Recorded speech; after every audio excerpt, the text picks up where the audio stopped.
नमस्कार, साक्षी न्यूज नाटक और आप सभी का स्वागत है। बीजेपी ने लोकसभा चुनाव के लिए पार्टी की तैयारियां तेज कर दी हैं। इसी सप्ताह भोपाल में प्रधानमंत्री ने बीजेपी के बूथ कार्यकर्ताओं को अपना बूथ जीतने का मंत्र दिया और उसके बाद बुधवार को पार्टी के वरिष्ठ नेताओं के साथ प्रधानमंत्री ने घंटों तक मंत्रणा कर आगे की रणनीति बनाई। इस बीच खबर है कि प्रधानमंत्री नरेंद्र मोदी 3 जुलाई को केंद्रीय मंत्रिपरिषद की बैठक की अध्यक्षता करेंगे। इसके अलावा पार्टी ने अपने सभी वरिष्ठ नेताओं और केंद्रीय मंत्रियों तथा सांसदों को विभिन्न प्रदेशों में जनसभाओं को संबोधित करने के लिए और जनसंपर्क करने के लिए मैदान में उतार दिया है। इसके अलावा बताया जा रहा है कि बीजेपी ने विभिन्न जोनों में पार्टी की बैठकें करने का निर्णय लिया है। बीजेपी अध्यक्ष राष्ट्रीय स्तर पर हर जोन में आयोजित बैठक में हिस्सा लेंगे। इन बैठकों में उस जोन के मुख्यमंत्री, उप मुख्यमंत्री, राज्यों के मंत्री, सांसद, विधायक, पार्टी के अध्यक्ष और प्रदेश के पदाधिकारी, राष्ट्रीय कार्यकारिणी और राष्ट्रीय परिषद के सदस्य आदि हिस्सा लेंगे। बीजेपी हर जोन के हिसाब से रणनीति बनाने पर जोर दे रही है, इसलिए इन बैठकों का आयोजन किया जाएगा। बताया यह भी जा रहा है कि जल्द ही बीजेपी में संगठन स्तर पर बहुत बड़ा फेरबदल होने जा रहा है और कुछ वरिष्ठ केंद्रीय मंत्री वापस संगठन में कार्य करने के लिए भेजे जाएंगे और संगठन से कुछ नेता मंत्री बनाए जाएंगे। इस बीच प्रधानमंत्री ने अपनी मंत्रिपरिषद की जो बैठक बुलाई है वह प्रगति मैदान में नवनिर्मित कन्वेंशन सेंटर में होने की संभावना है। हम आपको बता दें कि इसी सेंटर में सितंबर में G20 शिखर बैठक का आयोजन भी किया जाएगा। हम आपको बता दें कि एक दिन पहले ही प्रधानमंत्री मोदी ने गृह मंत्री अमित शाह, बीजेपी अध्यक्ष JP नड्डा समेत भारतीय जनता पार्टी के शीर्ष नेताओं के साथ अपने आवास पर 4 घंटे लंबी बैठक की थी, जिसके बाद मंत्रिपरिषद में संभावित फेरबदल की अटकलें शुरू हो गई हैं। इस साल के अंत में होने वाले अहम विधानसभा चुनाव और 2024 के लोकसभा चुनाव के मद्देनजर पार्टी संगठन में बदलाव की संभावना को लेकर कयास लगाए जा रहे हैं। हम आपको यह भी बता दें कि पिछले कुछ दिनों में अमित शाह, नड्डा और बीजेपी महासचिव संगठन BL संतोष ने संगठन और राजनीतिक मुद्दों पर कई दौर की चर्चा की है। हम आपको यह भी बता दें कि इस वर्ष के अंत में राजस्थान, छत्तीसगढ़, मध्य प्रदेश, तेलंगाना, मिजोरम में चुनाव होने हैं। इसके अलावा मंत्रिपरिषद की बैठक संसद के मानसून सत्र से कुछ दिनों पहले हो रही है। मानसून सत्र जुलाई के तीसरे सप्ताह से शुरू होने की संभावना है। दूसरी ओर जहां तक बीजेपी नेताओं की जनसभाओं की बात है तो गुरुवार को बिहार में अमित शाह, राजस्थान में JP नड्डा और हरियाणा में राजनाथ सिंह ने मोर्चा संभाला और मोदी सरकार की 9 वर्ष की उपलब्धियों को तो गिनाया ही, साथ ही विपक्ष को भी विभिन्न मुद्दों पर आड़े हाथ लिया। अमित शाह ने बिहार के लखीसराय में जनसभा को संबोधित करते हुए कहा कि अभी अभी पलटू बाबू नीतीश कुमार पूछ रहे थे कि 9 साल में मोदी सरकार ने क्या किया। उन्होंने कहा कि नीतीश बाबू जिनके साथ इतना बैठे, जिनके कारण मुख्यमंत्री बने, उनका थोड़ा लिहाज करिए। अभी अभी ये पलटू बाबू नीतीश कुमार जी पूछ रहे थे कि 9 साल में क्या किया। अरे नीतीश बाबू, जिनके साथ इतना बैठे हो, जिनके कारण मुख्यमंत्री बने, जरा तो लिहाज रखो। 9 साल में देश भर में ढेर सारे काम मोदी जी ने किए हैं।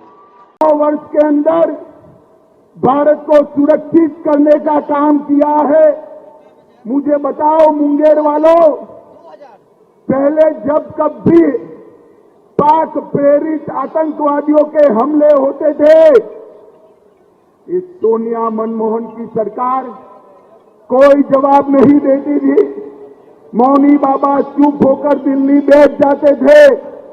मोदी जी प्रधानमंत्री बने, उरी और पुलवामा में हमला किया।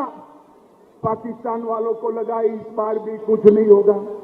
वो भूल गए कि कांग्रेस की सरकार नहीं है, UPA सरकार नहीं है, ये भारतीय जनता पार्टी की सरकार है। 10 ही दिन में मोदी जी ने सर्जिकल स्ट्राइक और एयर स्ट्राइक कर पाकिस्तान के घर में घुसकर आतंकवादियों का सफाया बुलाने का काम नरेंद्र मोदी जी ने किया। मुझे बताओ मुंगेर वालों, ये कश्मीर जो है हमारा है या नहीं है? अरे जोर से बोलो, है या नहीं है? धारा 370 हटनी चाहिए या नहीं हटनी चाहिए?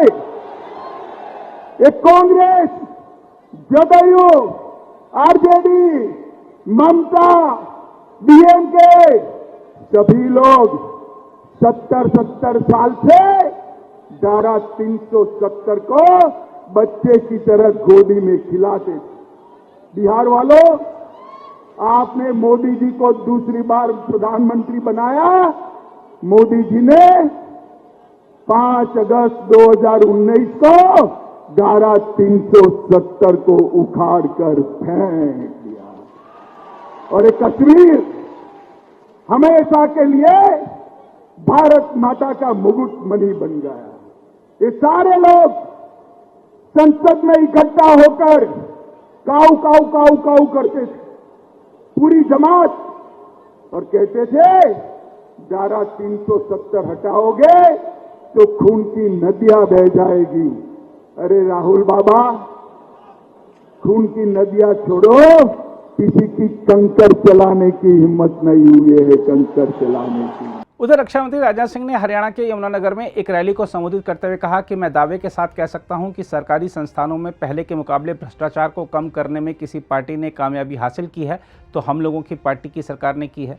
रक्षा मंत्री ने कहा कि 2014 से पहले कई प्रकार के घोटाले के आरोप सरकार पर लगे थे और घोटालों के आरोपों के कारण लोगों को जेल भी जाना पड़ा था, फिर भी सरकारें चलती रहीं। लेकिन आज 9 वर्षों के बाद मैं दावे के साथ कह सकता हूं कि एक भी व्यक्ति उंगली उठाकर कह नहीं सकता कि हमारे मोदी जी की सरकार के दामन पर कोई भ्रष्टाचार का दाग लगा हुआ है। 9 वर्षों में मोदी जी ने अच्छा किया है, खराब किया है, जितना करना चाहिए था उतना किया है, नहीं किया है। मुझसे बेहतर यदि कोई फैसला कर सकता है तो इसे हिंदुस्तान की जनता कर सकती है, आप सब कर सकते हैं। लेकिन मैं यह कहना चाहूंगा 2014 में आपने पहली बार मोदी जी के नेतृत्व में इसे हिंदुस्तान में हम लोगों की सरकार बनाई थी, पूर्ण बहुमत के साथ आपने सरकार बनाई थी। उस समय आपको एक उम्मीद थी, आपको एक आशा थी कि एक बार मोदी जी को भी प्रधानमंत्री बनाकर देख लिया जाए। बहुतों को देखा, अब इनको भी एक बार हम देख लेते हैं, आजमा लेते हैं कि कैसे सरकार चलाते हैं।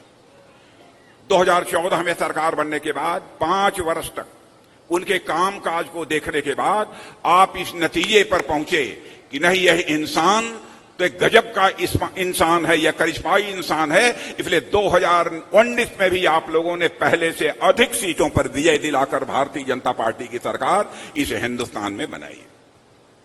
पहले तो एक उम्मीद से आपने सरकार बनाई थी, और बहनों भाइयों, कभी उम्मीद टूट जाती है, आशा यदि कभी टूट जाती है, तब भी लोगों को लगता है कि कोई बात नहीं, इस बार हमारी आशा टूट गई, हमारी उम्मीद टूट गई, लेकिन आगे कभी न कभी हमारी आशा पूरी होगी, उम्मीद पूरी होगी। लेकिन 9 वर्षों के अंदर जो जन सामान्य में उन्होंने विश्वास पैदा किया है, बहनों भाइयों, जहां जहां मैं जाता हूं, जिन जिन भी सार्वजनिक सभाओं को संबोधित करने के लिए, दुनिया के दूसरे देशों में रहने वाले भी जब भारतवासी हैं उनसे भी मैं बातचीत करता हूं, मुझे लगता है कि इस देश की जनता का विश्वास अब मोदी जी के प्रति पूरी तरह से पक्का हो गया। वहीं राजस्थान के उदयपुर में बीजेपी कार्यालय का उद्घाटन करने के बाद अपने संबोधन में पार्टी अध्यक्ष नड्डा ने कहा कि 2014 से पहले जब कोई भारत का प्रधानमंत्री अमेरिका जाता था तो आतंकवाद और पाकिस्तान पर चर्चा करता था। उन्होंने कहा कि आज जब प्रधानमंत्री मोदी अमेरिका दौरे पर जाते हैं तब स्पेस पर समझौता होता है, फॉरेन डायरेक्ट इन्वेस्टमेंट पर समझौता होता है और एक दूसरे को टेक्निकल सपोर्ट देने पर समझौता होता है। 2014 के पहले जब भी कोई अंतर्राष्ट्रीय नेता भारत के बारे में चर्चा करता था तो वो हमेशा कहता था India and Pakistan, India and Pakistan. मतलब हमको दोनों को साथ रख करके ये लड़ने वाले 2 देश हैं, ये इंडिया एंड पाकिस्तान, इस तरीके से हमारे को अंतर्राष्ट्रीय भाषा में हमारे बारे में संबोधन होता था। 2014 के बाद, मोदी जी के आने के बाद इंडिया की चर्चा जब होती है तो इंडिया इंडिया है, पाकिस्तान कौन हो गया, कोई चर्चा नहीं करता पाकिस्तान को, और भारत से जोड़ना समाप्त हो गया। 2014 से पहले जब कोई भारत का प्रधानमंत्री अमेरिका जाता था तो क्या चर्चा करता था? Terrorism, cross border terrorism, Pakistan, हमारा झगड़ा, यही होती थी चर्चा।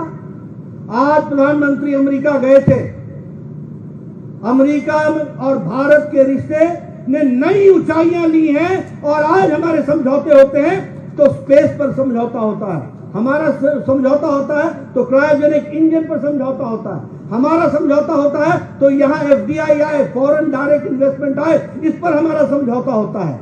और हमको टेक्निकल सपोर्ट भी एक दूसरे को देने का समझौता होता है। कोई टेररिज्म की बात हम नहीं करते, क्योंकि मोदी जी के नेतृत्व में देश को सुरक्षित रख करके चलाने की हमने सामर्थ्य पैदा कर ली है और हम भारत आगे बढ़ रहे हैं, इसको हमको समझना चाहिए। अगर आप भी लेना चाहते हैं देश दुनिया की तमाम जानकारी तो आज ही सब्सक्राइब करें हमारे चैनल को। साथ ही नीचे दिए बेल आइकन को जरूर दबाएं ताकि हर अपडेट आप तक पहुंच सके।